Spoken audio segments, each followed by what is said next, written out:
গরমকাল হোক বা বর্ষাকাল, এই সময় মশার উৎপাত প্রচণ্ড বেড়ে যায়। আর এই সময় যদি মশা আমাদেরকে কামড়ায়, ম্যালেরিয়া, ডেঙ্গু নানান রকম রোগ দেখা দেয়। আর সেই রোগ থেকে বাঁচার জন্য বা মশার কামড় থেকে বাঁচার জন্য আমরা বাজার থেকে কেমিক্যালযুক্ত ওষুধ কিনে আনি, কিন্তু সেটাও আমাদের শরীরের পক্ষে একদমই ভালো নয়, বিশাল ক্ষতিকারক, বিশেষ করে যদি বাড়িতে ছোট বাচ্চা বা বয়স্ক লোক থাকে।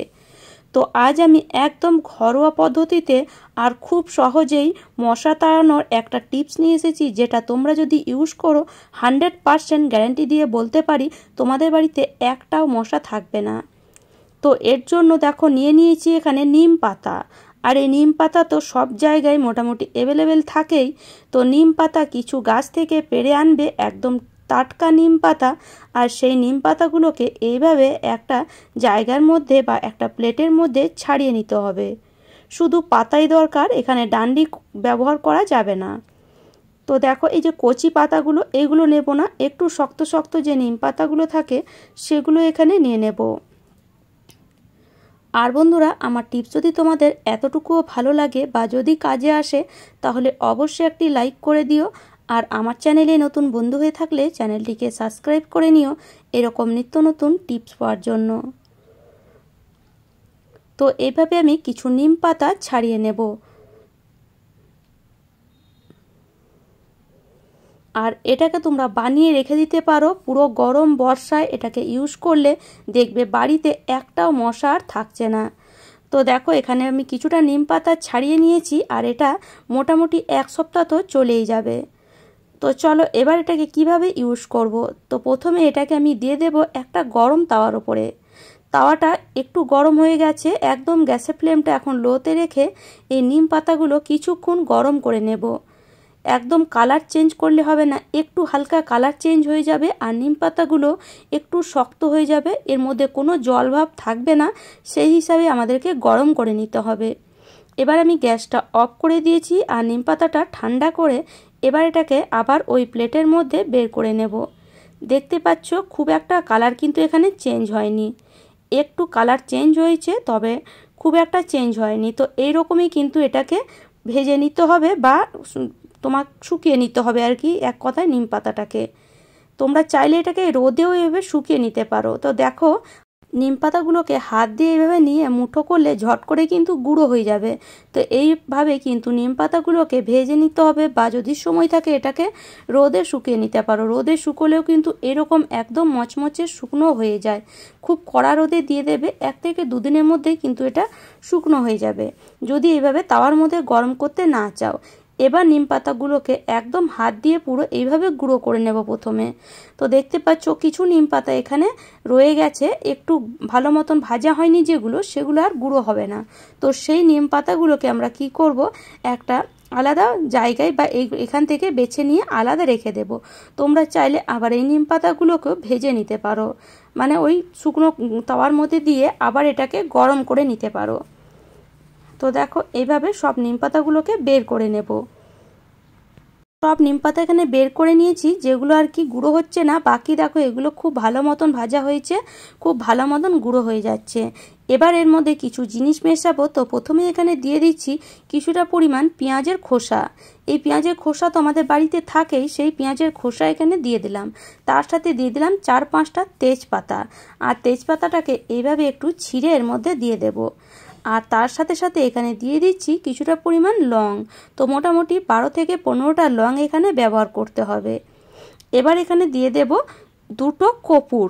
যে কর্পূর আমরা পুজোর কাজে ব্যবহার করি, সেই কর্পূরই এখানে 2 থেকে 3টে দিতে পারো। আর এখানে একটা জিনিস অ্যাড করব, সেটা হলো ধূপকাঠি। এই ধূপকাঠি দিলে কি হবে, একটা সুন্দর সেন্ট ছড়াবে। এই যে আমরা সব জিনিস ব্যবহার করব, এর মধ্যে যে একটা গন্ধ বা সেন্ট দেবে, সেটা যদি তোমার সহ্য না হয়, তার মধ্যে একটা ধূপকাঠি ফেলে দিতে পারো। এতে কি হবে, একটা সুন্দর সেন্ট ছড়াবে, যেটা পুরো ঘরে খুব সুন্দর লাগবে। সেই জন্যই ধূপকাঠি দেওয়া। তাছাড়া ধূপকাঠি দিয়ে মশা মাছি কিন্তু যায় না, একটা সেন্টের জন্য এখানে ধূপকাঠি ব্যবহার করছি। তো ধূপকাঠিটা দিলাম। এবার এটাকে দিয়ে দেব মিক্সি জারের মধ্যে, সবগুলোকে মিক্সি জারের মধ্যে দিয়ে এটাকে একদম মিহিন করে পেস্ট করে নেব। মিক্সি জারটা কিন্তু একদম শুকনো থাকবে, সেই অবস্থায় পেস্ট করবে। একটুকুনো যেন জল না থাকে মিক্সি জারের মধ্যে, একদম মিহিন করে গুঁড়ো করে নিতে হবে। তো দেখো এখানে মিহিন করে গুঁড়ো করে নিয়েছি, দেখতেই পাচ্ছ কত সুন্দর এটা গুঁড়ো হয়ে গেছে। আর এই যে পাউডারটা তৈরি হলো, এটাকে তোমরা স্টোর করে রেখে দাও, প্রত্যেক দিন এই গরমে একটু করে ব্যবহার করো। একটুখানি জ্বালিয়ে দিলেই দেখবে বাড়িতে যে কোনায় কোনায় মশাগুলো আছে সেগুলো ঝট করে বেরিয়ে যাবে। দেখো কত সুন্দর এটা পাউডার তৈরি হয়েছে, দেখতেই পাচ্ছ। তো চলো কিভাবে এবার এটাকে ব্যবহার করব। তো এটাকে তোমরা এইভাবে ব্যবহার করতে পারো, যদি এরকম প্রদীপ থাকে, না থাকলে ছোট্ট ছোট্ট যদি বাটি থাকে বাড়ির মধ্যে, সেই বাটিতেও এটাকে দিয়ে ব্যবহার করতে পারো। তো এখানে আমি প্রদীপেই তোমাদেরকে দেখিয়ে দিচ্ছি, দুটো প্রদীপ নিয়েছি, দুরকমভাবে ব্যবহার করা দেখিয়ে দেব। তো এটাকে প্রথমে একটা প্রদীপ নিয়ে তার মধ্যে একটা সলতে দিয়ে জ্বালিয়ে দিলাম, যেমন আমরা প্রত্যেক দিন পুজো করার জন্য প্রদীপ জ্বালাই, ঠিক সেরকমই একটু সর্ষের তেলের মধ্যে দিয়ে এটাকে জ্বালিয়ে দিলাম। এবার এই যে পাউডারটা বানানো হলো, সেই পাউডারটা এই তেলের মধ্যে এইভাবে দিয়ে দেব, পুরো প্রদীপটাকে ভর্তি ভর্তি করে দিয়ে দেব।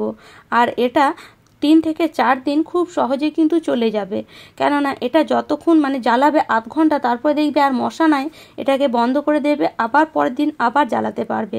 সেজন্য এইভাবে রেডি করে যদি রেখে দাও 3 থেকে 4 দিন আর রেডি করতে হবে না। এবার এই প্রদীপের উপরে আবার একটু তেল দিয়ে দেবো, যাতে এটা খুব ভালো মতন জ্বলে। তো সেই জন্য তেল দিয়ে দিলাম। এবার দেখো এটাকে জ্বালিয়ে তোমরা পুরো ঘরে চারিদিকে ঘুরিয়ে দিতে পারো।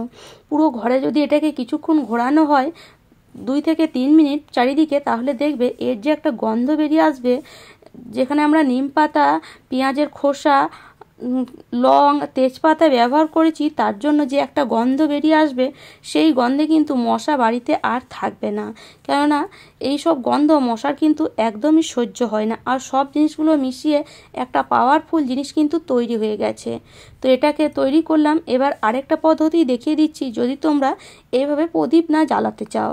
তো এর জন্য একটা দেখো প্রদীপের মধ্যে আমি পুরো ভরে নিলাম এই পাউডারটা, আর তারপরে দিয়ে দিলাম একটা কর্পূর। এটা কর্পূরটা খালি জ্বালাবার জন্য, তোমরা যদি চাও এর মধ্যে একটা পেপারও দিয়ে এটাকে জ্বালিয়ে নিতে পারো, তবে আমি বলবো একটা কর্পূর দিলে খুব ভালো কিন্তু জ্বলে যায়। প্রথমে চট করে জ্বলতে চাইবে না, যদি কর্পূর দিয়ে দাও এটা খুব সুন্দর জ্বলে যাবে, আর আস্তে আস্তে একটা ধোঁয়া বের হবে, যেটাতে কিন্তু মশা খুব তাড়াতাড়ি কিন্তু বেরিয়ে যাবে। তো দেখো এটা জ্বলতে জ্বলতে একটা ধোঁয়া কিন্তু এই সময় বেরিয়ে আসছে, আর এটা যখন একদম বন্ধ হয়ে যাবে তখন দেখবি আরও সুন্দর একটা ধোঁয়া বেরিয়ে আসবে। তো এই যে ধোঁয়াটা, এই ধোঁয়াটা কিন্তু মশার তো একদমই সহ্য হবে না। তো এইভাবে কিন্তু খুব সহজেই তোমরা মশা তাড়িয়ে দিতে পারো এই দুরকম পদ্ধতিতে।